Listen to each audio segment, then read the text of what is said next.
আসসালামু আলাইকুম। সবাই কেমন আছেন? আশা করি সবাই ভালো আছেন। আমরা আলহামদুলিল্লাহ ভালো আছি। আজকে একটা আমের টক রান্না করব। তার জন্য লাগবে কাঁচা আম। আমি এখানে একটা আম নিয়ে নিছি। আপনারা ইচ্ছে করে আমি যেহেতু অল্প বানাবো তাই জন্য আমি একটা আমি নিছি। এই তার আমি যেহেতু অল্প দুই কাপের মতন বানাবো তাই জন্য আমি 2 কাপ পানি নিয়ে নিচ্ছি।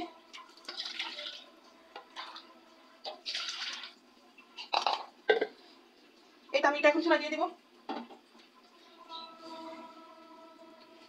আমি এখন চুলা দিয়ে দিলাম। চুলায় এখন আমি একটু হলুদ দিয়ে দিব। বেশি বেশি বেশি হলুদ দেওয়া যাবে না।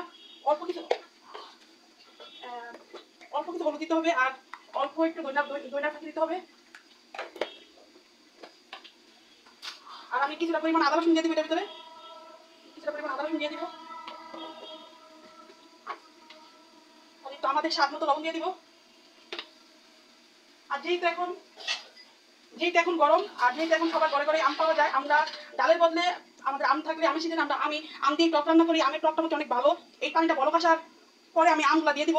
এটার মধ্যে অনেক ইজি।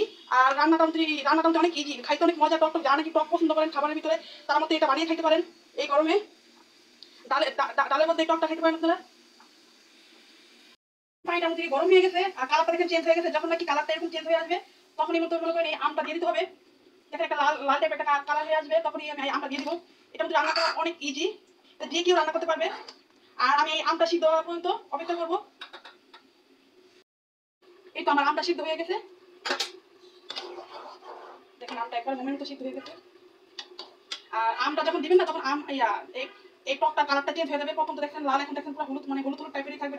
ডালের মতো থাকবে। যেহেতু আমি একটা কাঁচামরিচ দিই নেই, এখন আমি একটা কাঁচামরিচ দিয়ে দেবো এখানে।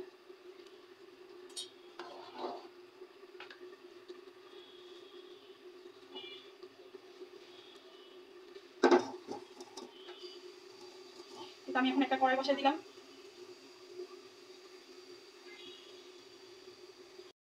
কড়াই বসিয়ে দিলাম। এখন আমি একটু তেল দিয়ে দিব। এটার মধ্যে অনেক অল্প পরিমাণে তেল দিতে হবে। এটা তেল দিলে হলে ভালো লাগবে না, টকটার ভিতরে অনেক হালকা পরিমাণে তেল দিতে হবে। আর আমি এখানে কিছু রসুন রসুন কিছু দিয়ে দিলাম। আমি এটাকে এখন একটু বাগার দিয়ে দিব। আমরা কিছুভাবে ডাল বাগার দিই।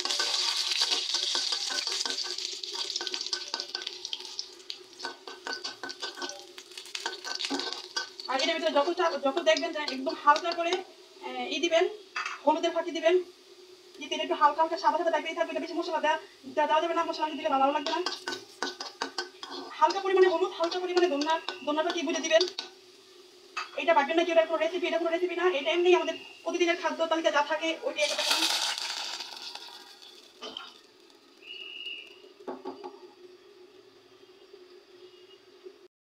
এই তো আমার এখন টকটা রান্না হয়ে গেছে। আমার আজকে বাসায় ধনিয়া পাতা নাই, তাহলে ধনিয়া পাতা দিয়ে দিতাম। এটা আমাদের খুব স্বাস্থ্যসম্মত খাওয়ান, যেহেতু এটার ভিতরে বেশি মশলা আর বেশি তেল দেওয়া হয় না। এটা আপনার বাসায় এই গরমে বা এই আমের সিজনে তো সবার ঘরে আম থাকে, এটা একবার হলে বানিয়ে খেতে পারেন। সবাই ভালো থাকেন, সুস্থ থাকেন। আল্লাহ হাফেজ। ভিডিওটা ভালো লাগলে শেয়ার করে দিন, চ্যানেলটা সাবস্ক্রাইব করে দিন। আসসালামু আলাইকুম ওয়া রাহমাতুল্লাহি ওয়া বারাকাতুহু।